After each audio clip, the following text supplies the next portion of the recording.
Bismillahirrahmanirrahim. Alhamdulillahirabbil alamin. Allahumma shalli ala sayidina Muhammad wa ala ali sayidina Muhammad. Assalamualaikum warahmatullahi wabarakatuh. Halo teman-teman, apa kabar? Mudah-mudahan teman-teman selalu dalam lindungan Allah Subhanahu wa taala. Amin ya rabbal alamin.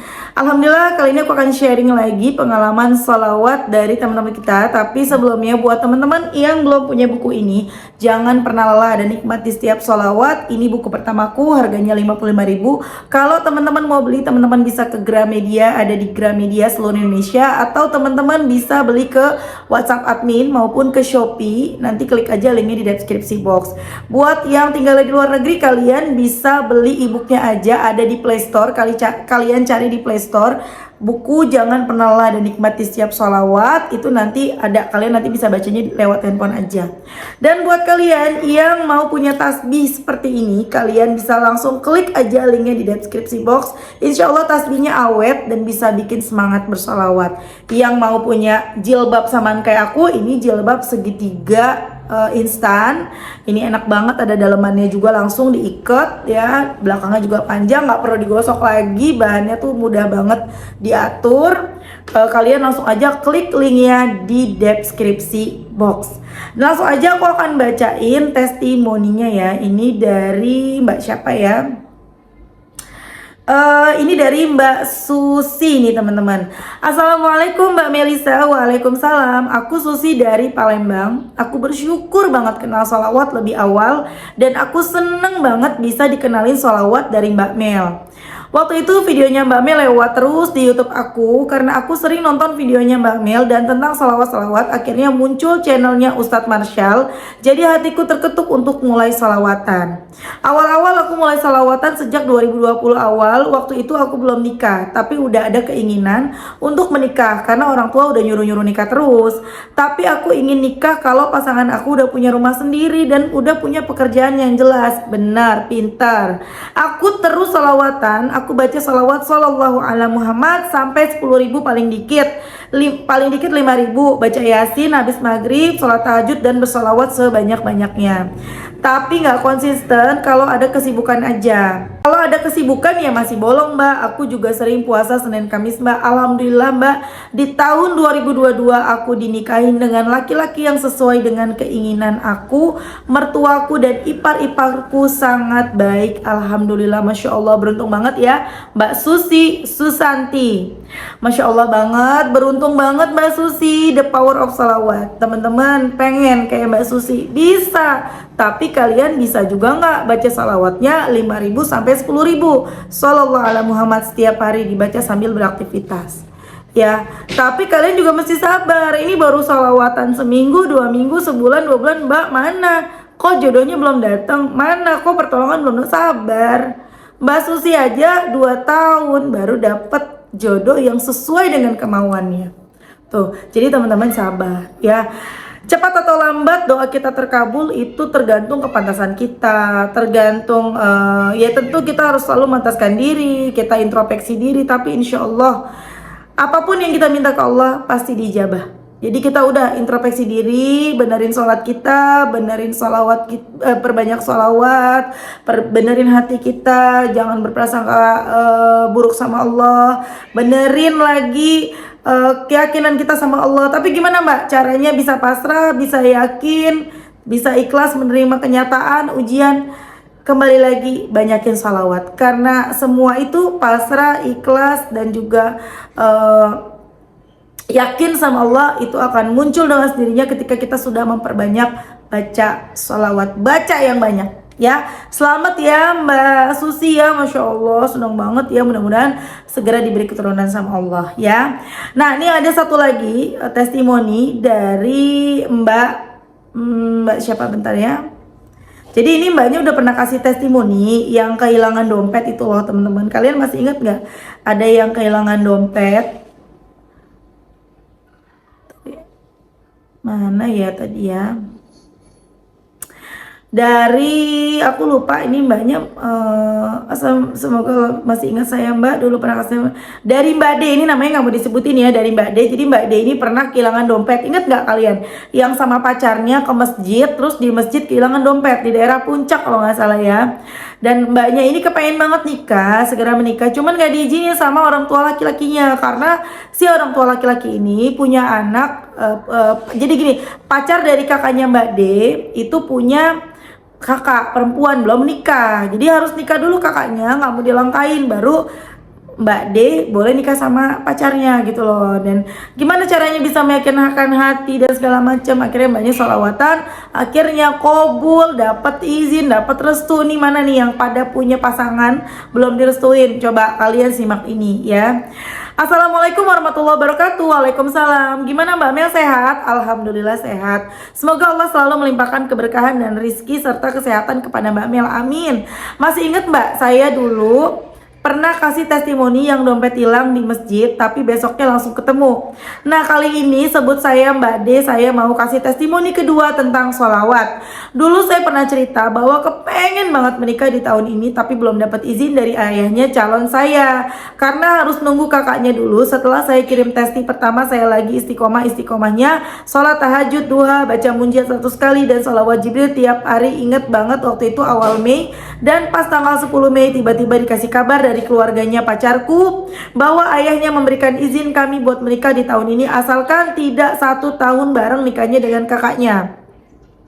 Nah aku terharu banget, kok bisa tiba-tiba gitu ya. Padahal kan dulu ayahnya harus kakaknya duluan, gak boleh diduluin. Tapi sekarang dibolehin, sempat gak percaya tapi ini yang terjadi, Masya Allah. Tapi di sisi lain saya cuma punya waktu sekitar 3 bulan lagi Mbak. Soalnya saya diminta untuk nikah bulan November paling telat karena mengingat tahun besoknya kakaknya yang akan menikah. Sebelumnya saya dikasih pilihan mau nikah tahun ini atau nunggu kakaknya nikah tahun 2004, jadi nanti mbaknya buat tahun 2005 katanya sih gitu ya. Kalau kata orang-orang dulu nggak boleh setahun nikahin 2 kali, katanya biasanya nanti gini, nanti akan ada kalau 1 tahun 2 orang nikah katanya ya. Wallahualam ya, kita mah kalau rezeki kan itu sebenarnya kembali ya, rezeki itu kan ada di tangan Allah ya. Tapi ya inilah kepercayaan orang zaman dulu, kalau 1 tahun nikah 2 orang biasanya salah satunya ada yang susah banget hidupnya, salah satunya ada yang kaya banget hidupnya gitu loh. Pokoknya rezekinya beda, yang satu tuh kaya, yang satunya susah, katanya sih begitu ya. Wallahu alam ya, percaya nggak percaya. Lanjut ya. Saya nggak mau nunggu lama-lama karena takut ujiannya makin berat. Karena kan kalau nunggu berarti 2025 ya, berarti masih 2 tahun lagi. Tapi di sisi lain, kalau pilih tahun ini harus siap dengan punya waktu hanya beberapa bulan untuk persiapan. Akhirnya saya dan calon memilih tahun ini. Tapi saya lagi bingung dengan biayanya Mbak. Saya kerja sering banget off sebulan, nggak pernah dapat full gajinya. Terus calon juga baru kerja 2 bulan dan tiap bulannya ada aja buat pengeluaran. Bulan sekarang aja udah dipakai buat terus nebus emas saya sebanyak 2,2 juta dan bulan besok nih mau perpanjang STNK plus ganti plat. Jadi uangnya nggak kumpul-kumpul gitu buat biaya nikahnya. Sementara gajian saya hanya cukup buat kos plus makan 1 bulan. Dan ada sisa paling 500 ribuan. Saya sih nggak pengen nikah yang mewah-mewah, sederhana aja tetep kan Mbak. Ya minimal namanya nikah kudu pegang sedikitnya 10 juta sampai 15 juta. Apalagi sekarang apa-apa serba mahal. Dan kabar buruknya lagi, tanggal 8 Juni kemarin calonku baru perpanjang kontrak kedua setelah 2 bulan kerja itu dan habisnya bulan Oktober tanggal 5 Mbak. Saya makin bingung Mbak, gimana nanti kalau tiba-tiba di PHK, soalnya biasanya akhir tahun itu suka ada pengurangan karyawan. Soalnya tahun kemarin aja sudah kena, dan kalau harus membatalkan niat untuk menikah di tahun ini kami nggak mau. Karena saya juga nggak mau lama-lama berbuat dosa dengan pacaran. Kami ingin semua yang kami lakuin bernilai pahala. Tapi di sisi lain, apa kami bisa mengumpulkan biaya dalam waktu hanya 3 bulan lagi? Sampai sekarang saya belum DP apa-apa ke semua vendor karena belum ada uang. Dan sekarang ini saya lagi down banget di sholawat Mbak. Karena kalau habis Aid itu kenapa ya bawaannya jadi males, kayak ngulang lagi dari awal gitu Mbak. Bahkan gak pernah bangun buat tahajud, terus duha jarang. Kadang capek banget kalau lagi kerja itu sampai kosan maunya langsung istirahat dan gak disempetin buat salawat. Saya harus gimana ya Mbak? Saya merasa udah putus asa, merasa banget ujian mau nikahnya itu di ekonomi lagi dan lagi. Minta saran, arahan, dan pencerahannya Mbak, dan juga mohon doanya dari semua yang melihat atau mendengarkan cerita saya. Mudah-mudahan semuanya dilancarkan sampai hari H. Terima kasih sebelumnya, makasih udah mau bacain Mbak Mel.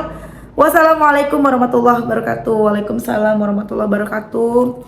Mbak, selamat ya. Pertama selamat karena Allah sudah meluluhkan hati dari calon mertua untuk mengizinkan kalian menikah di tahun ini. Bentar lagi loh November, Masya Allah.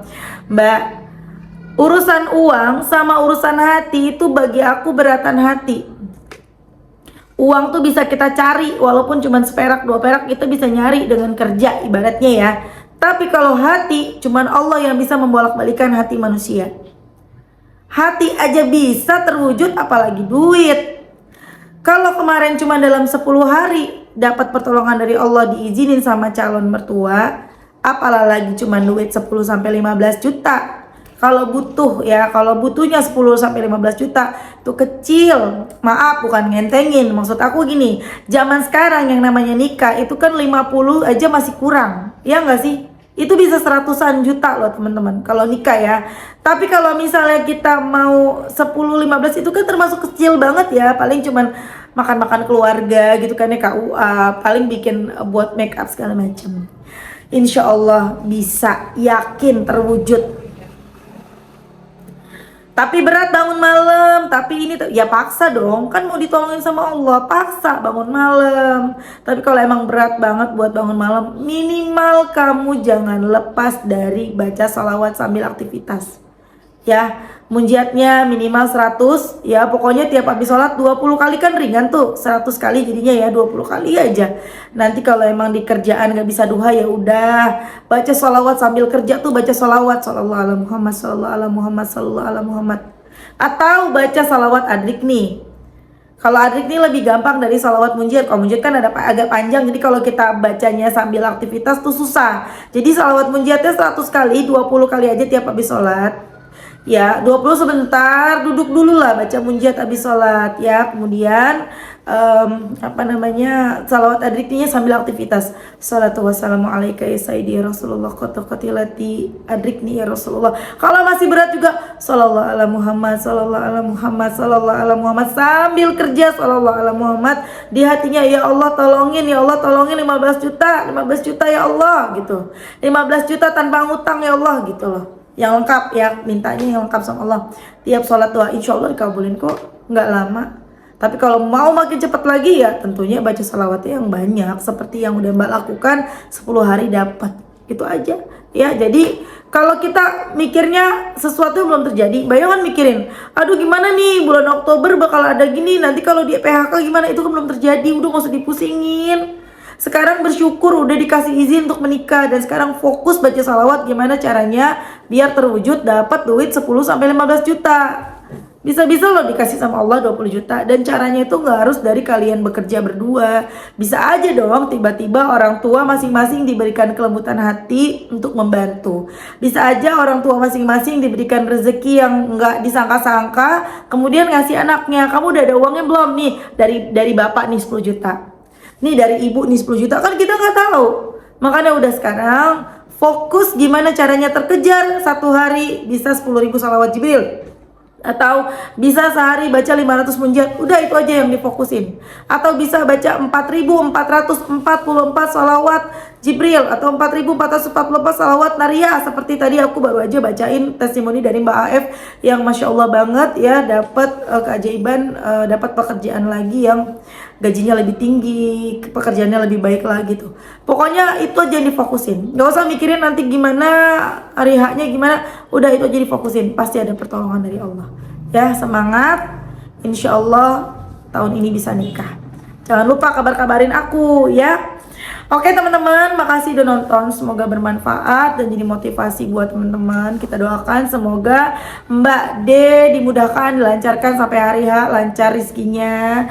Dan semoga juga tadi yang pertama Mbak siapa, aku udah lupa ya, Mbak Susi juga semoga segera diberi keturunan, lancar terus, sakinah mawaddah warahmah, amin. Buat teman-teman, makasih udah nonton. Semoga rizki kalian barokah, doa-doa kalian segera dijabah, utang-utang kalian segera lunas. Semangat terus teman-teman, kalian yang doanya belum dikabulin. Semua doa itu pasti dikabulkan sama Allah, cuman waktunya aja nih yang menjadi rahasia Allah.